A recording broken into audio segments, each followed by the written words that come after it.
One man is at hospital recovering from gunshot wounds in yet another violent incident in the Greater Dennery area. The south of Saint Lucia has been convulsed by an uptick in reports of gunplay.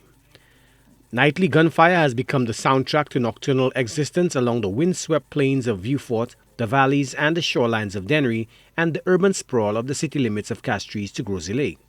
Just this past week, an unoccupied house in La Pointe Dennery, a venue of an earlier brutal deadly shooting incident, was hosed down with bullets as masked gun-toting bandits left the building punctured with holes and the ground littered with spent shell casings. First responders of the St. Lucia Fire Service were called out to the community of Trualoo after gunmen opened fire on a male victim mere minutes before 1 a.m. Wednesday.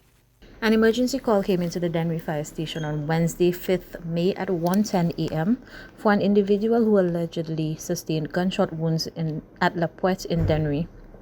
A teenage male was found with penetrating wounds to his shoulder and leg. The patient's wounds were treated and he was transported to the St. Jude Hospital in a stable condition. There were reports of shootings in the north and the south of St. Lucia on Monday night.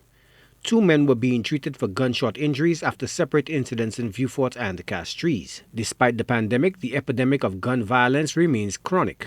The only cessation in hostilities were recorded during the COVID-19 lockdowns of March-April 2020. The same year, the island lodged its second highest homicide rate in its history with 55 deaths.